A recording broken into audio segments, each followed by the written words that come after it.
Now, speaking of our war crimes, this is a very important day in the history of the United States of America, but one that is probably lost in a sea of war crimes that we have engaged in over the course of the many, many years that we've been around.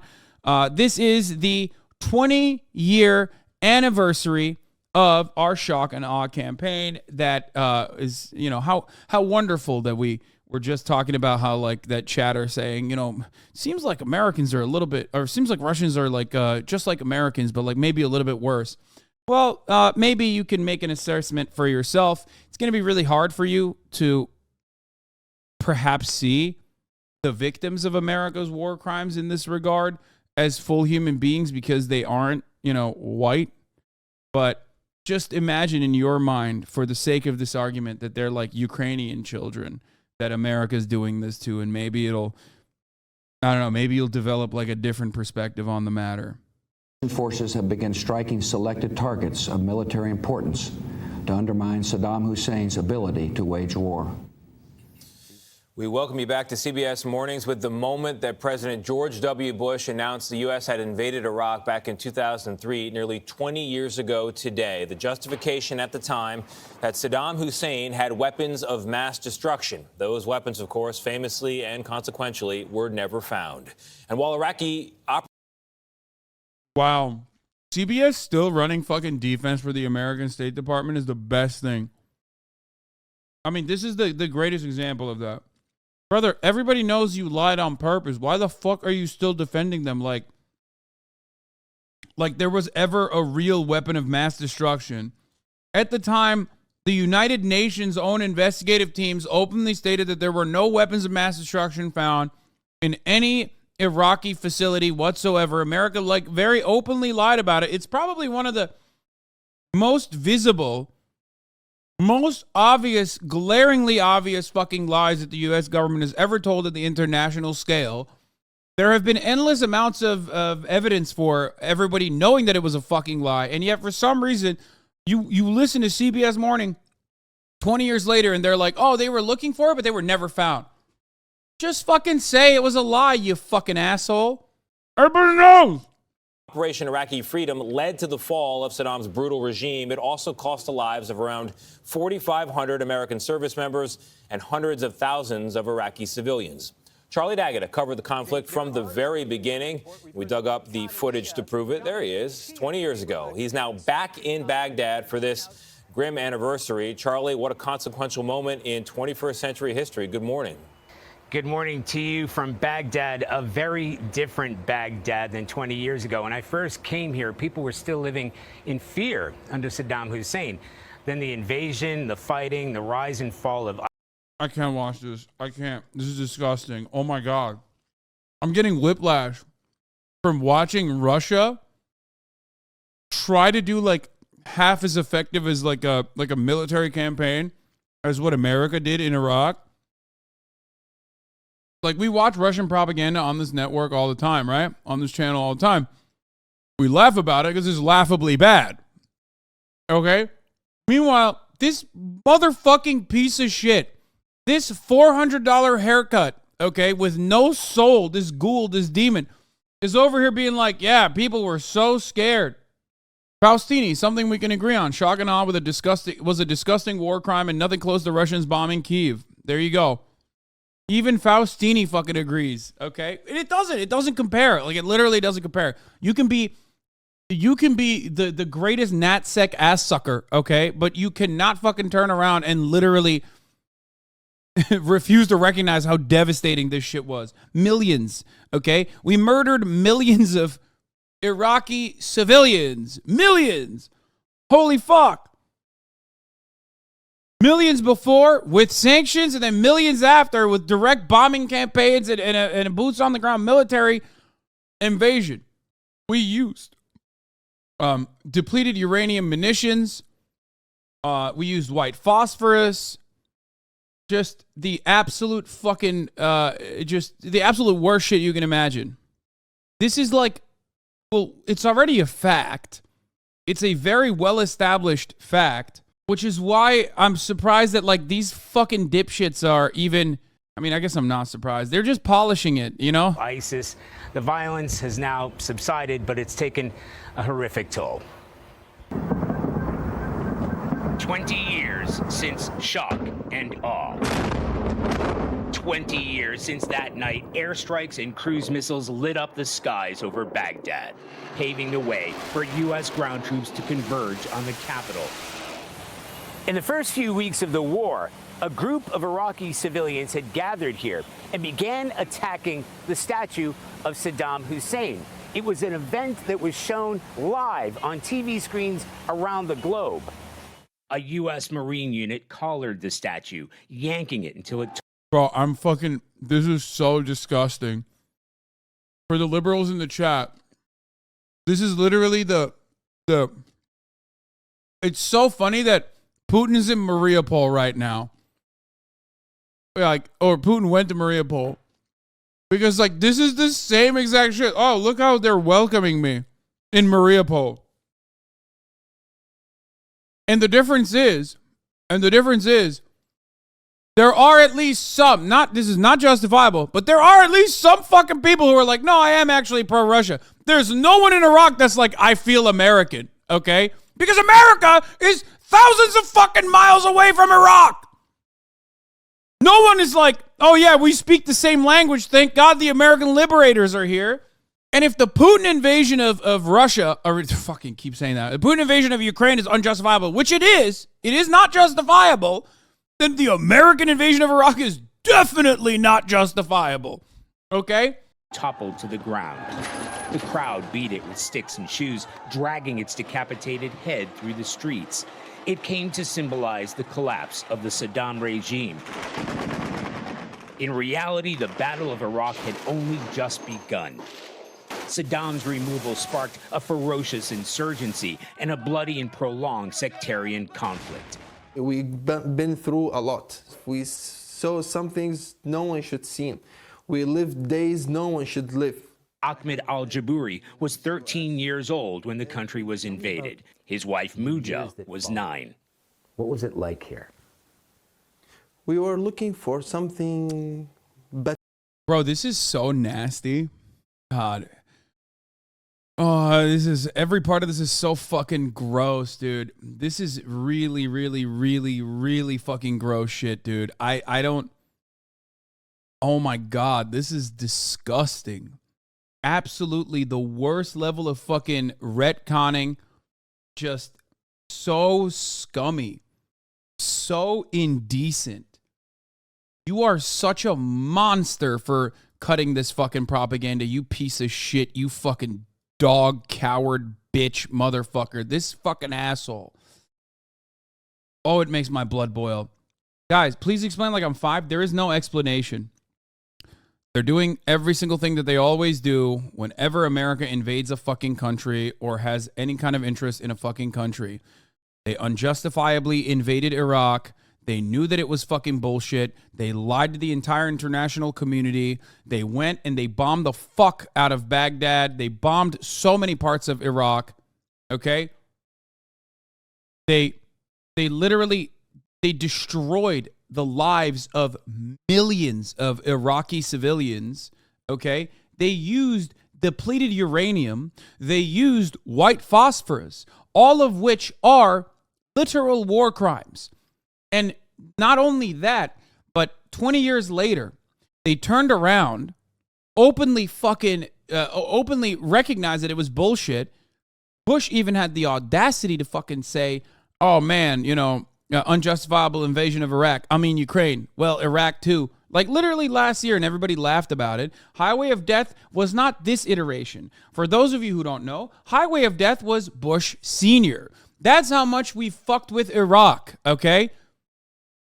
Highway of Death is not even this Bush that did what you're referencing. That's the old Bush. That's Daddy Bush that did Highway of Death. That's not even considered as like a war crime, even though that is precisely a fucking war crime. That was a war crime so gross and so obvious on retreating forces where there were men, women, and children, okay, pregnant women and shit, that we unloaded into, okay? The depleted uranium and its impact is still noticeable in Iraq because it has a higher rate of birth defects in Iraq to this day, 20 years later, than Vietnam. Another country that we absolutely had no business being inside of, that we fucking destroyed. So to look at that, this false pretense that this war was justifiable, and having the indecency to make it seem like it was an Operation Iraqi Liberation, Operation Iraqi Democracy, Iraqi Freedom, 20 years after the fact, when everybody fucking understands universally that this was completely unacceptable, okay? The fact that you are still running defense for something that George W. Bush himself personally recognized was bullshit, it makes my blood boil. It is so gross. It's so vile. Fuck all of these animals, okay? Every single one of these media demons deserves the absolute worst punishments. I cannot in good conscience sit here and act like these people are not violent, barbarian animals that justified and defended through one of the most popular forms of fucking media, the complete evisceration of the lives of millions of Iraqi people. And that is being like very conservative when I describe this. This is before we get to Abu Ghraib. This is before we get to like wanton punishments, cruel, unusual punishments that no one should have ever been subjected to. This is before we talk about the torture. And I don't even mean the torture that they defended, that the CIA did at black sites, that they considered a form of enhanced interrogation that was proven to be ineffective regardless, but it doesn't matter because cruelty was the purpose. I'm talking straight up torture that the U.S. military engaged in.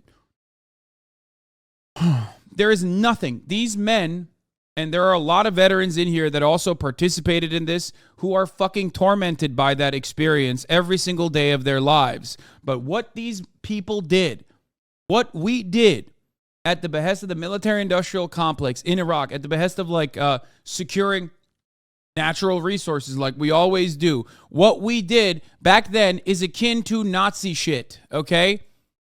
If you want to understand it that way, you can understand it that way, I hope. Never forget that in the immediate invasion of Iraq, the only fucking ministry that was secured was the Ministry of Energy. Every other ministry was absolutely eviscerated. Burned to the fucking ground, pillaged. The only ministry that was secured was the Ministry of Energy. I wonder why. One day, like, it's very affected me that I opened the door waiting for my friend to come to go to school, and I found two kids, like maybe 4 or 5 years old, like in front of our house. The bodies of two children. The bodies of two children. Muja experienced similar horror. My mom was taking me to school. She said, "We saw dogs eating the dead bodies. I will never forget that in my life."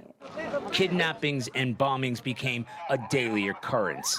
So I still remember the shouting and the... Like, look at the way that they're using neutrality here when they're covering it. Like, they're making it seem like Iraqi people were being fucked over by other people in Iraq. That volatility in Iraq was directly caused by the United States of motherfucking America. The kidnappings were conducted by the American military. Let's be fucking real, okay? When they weren't directly doing that, when they weren't directly doing the kidnapping or murdering fucking teachers or murdering fucking babies, okay? Their instability is what created a power vacuum that created ISIS, which we played a role in, by the way. Screaming and like the fire and the smoke everywhere. Today, the city may feel more secure, but the couple does not. I'm waiting for the next thing to happen. Really? Really. Every day you wake up in the morning and you expect the worst. Every single day. Yet, they're determined to stay here. They're expecting their first baby in September. In today's Baghdad, the marketplaces are bustling.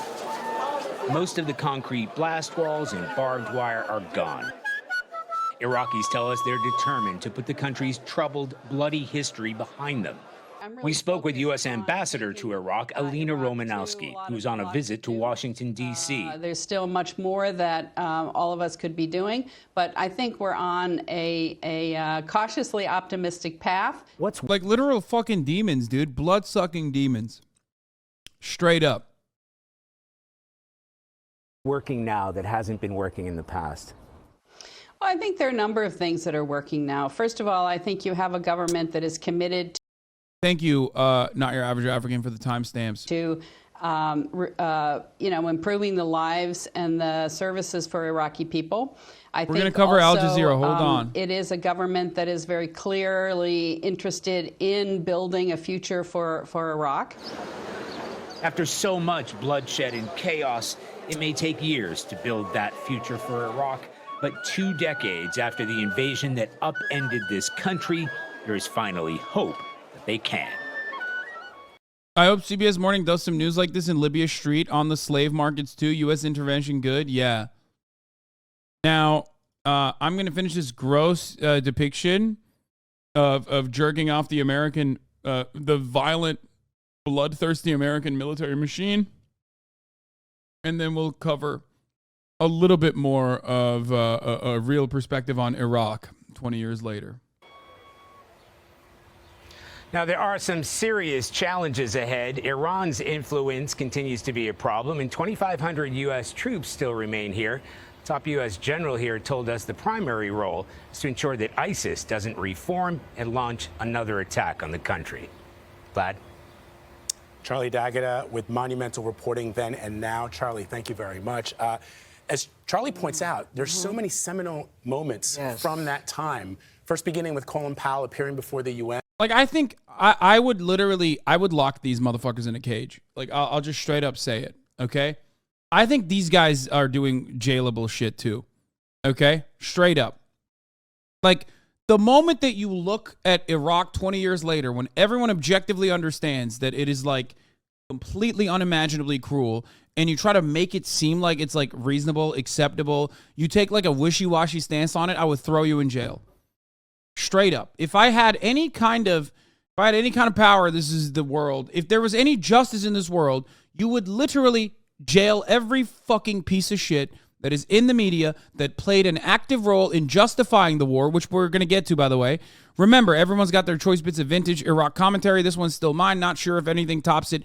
This fucking demon still writes for the New York Times. This fucking demon still writes for the New York Times. This was in May 2003. Please watch Thomas Friedman go and advocate for some of the most insane shit. That basically built up over the 1990s said, flying airplanes into the World Trade Center, that's okay. Wrapping yourself with dynamite and blowing up Israelis in a pizza parlor, that's okay. Because we're weak and they're strong and the weak have a different morality. Having your preachers say that's okay, that's okay. Having your charities raise money for people who do these kinds of things, that's okay. And having your press call people who do these kind of things martyrs, that's okay. And that built up as a bubble, Charlie. And 9/11 to me was the peak of that bubble. And what we learned on 9/11 in a gut way was that that bubble was a fundamental threat to our open society. Because there is no wall high enough, no INSA. This piece of shit writes for the New York Times still. Understand that these demons were never punished. You will never get punished for defending the American military apparatus. You will only get elevated to higher and higher positions in the media. This is why so many people inherently mistrust the mainstream media, okay? I cover it all the time. I have a lot of journalist friends. I talk about the media biases all the fucking time. But never forget that when it comes to America's foreign policy and America's allies and America's declared nation-state enemies, they will always toe the bottom line of the State Department. They will always defend capital. Okay? Always. Never forget that. Agent smart enough, no metal detector efficient enough to protect an open society from people motivated by that bubble. And what we needed to do was go over to that part of the world, I'm afraid, and burst that bubble.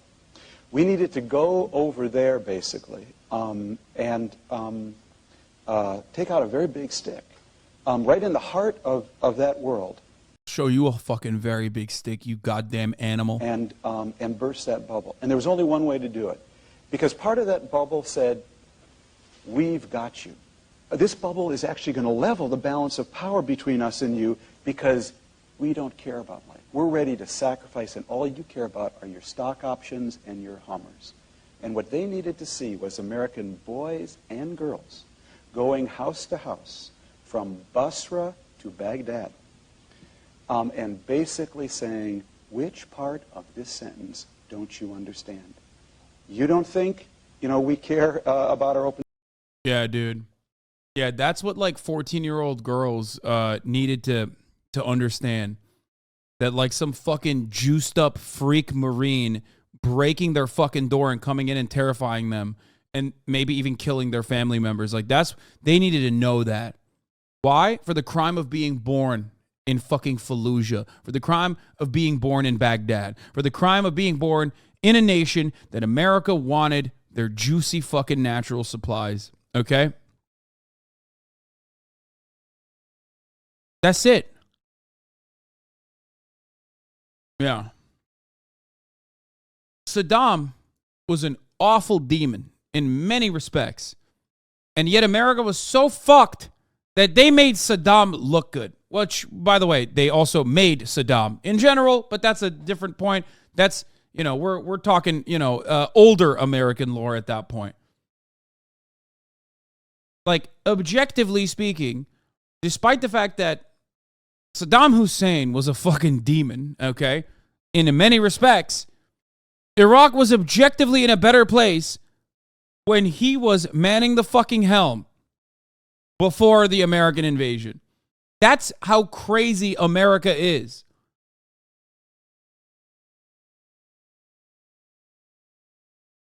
Friedman's sociopathy is honestly appreciated. Sociopathic honesty is appreciated. The Iraq War was about picking a vulnerable Muslim nation, one that we'd already decimated with bombs and sanctions to exert American might upon. Every lie about the WMDs in service of that impulse. It was a show of force.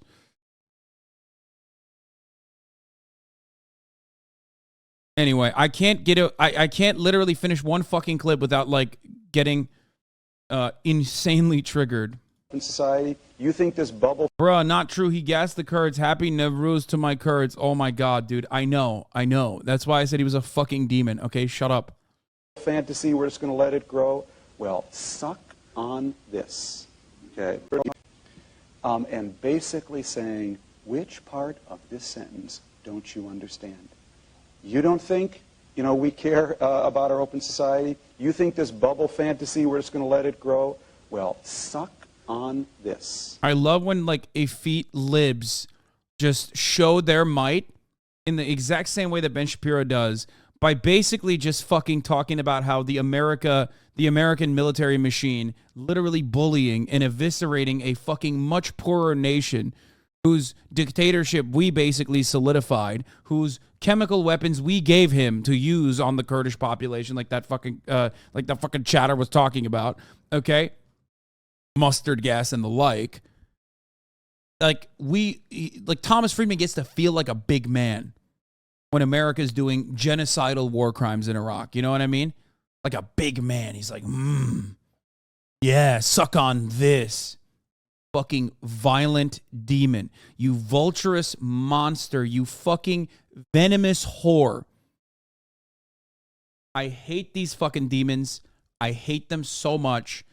I cannot say exactly what I want to happen to them. It would be a severe, almost gross, but justifiable terms of service violation. I will not be saying it, but I'm thinking it, and you can't stop me from thinking it.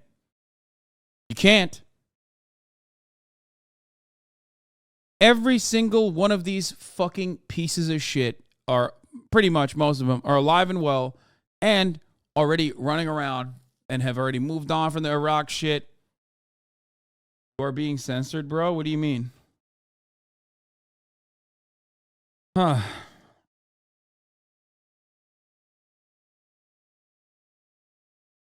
Okay.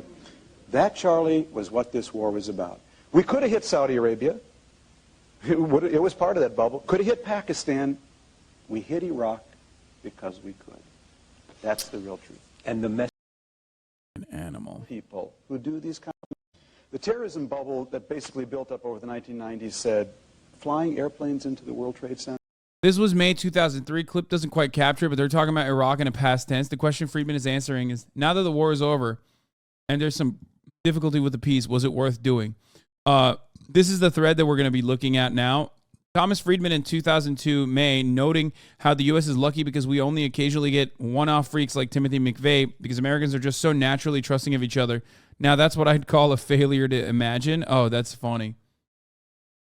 Yeah, look at where we're at now.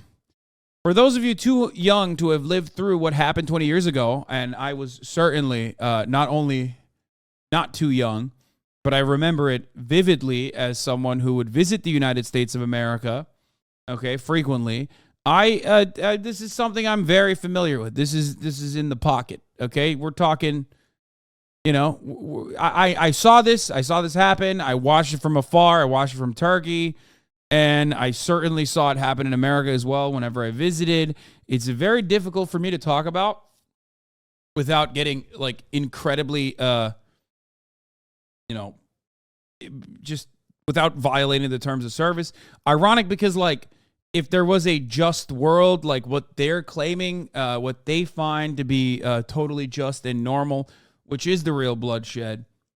When we talk about the death of millions of Iraqi people, I do tend to get a little bit more aggressive, or, you know, the evisceration of the otherwise Muslim world at the hands of the American military state, at the behest of the military-industrial complex, so that we could do a $6, $7, $8 trillion war on terror that has opened up so many fucking rifts and has caused hundreds of millions of people almost at this point to be displaced, robbed from their homes, removed from their everyday existence, and has made it so much harder for Muslim people, refugees specifically, to live in the Western world. It's difficult for me to, you know, it's difficult for me to be reasonable and even-keeled when talking about this shit. Okay? So I apologize if I misunderstood that person and popped off on him. Let's continue. Michael Ignatieff's infamous New York Times Magazine cover story from January 2003. Ignatieff was founding director of Harvard's Carr Center for Human Rights. America's empire is not like empires of times past, built on colonies, conquests, and the white man's burden. We are no longer in the era of the United Fruit Company when American corporations needed the Marines to secure their investments overseas. The 21st century imperium is a new invention in the annals of political science, an empire light, a global hegemony whose grace notes are free markets, human rights, and democracy enforced by the most awesome military power the world has ever known. It is the imperialism of people who remember that their country secured its independence by revolt against an empire. Yeah, that's what we did. We did the Boston Tea Party on, fucking Iraq.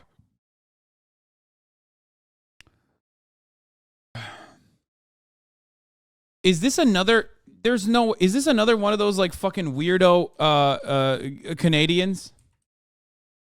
Yeah, it is, isn't it?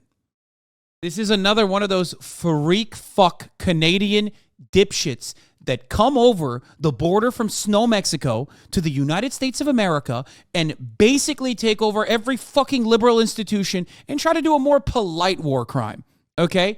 There is nothing I despise more. Go back to your fucking country. You have health care. Stop trying to further undermine the American working class's existence.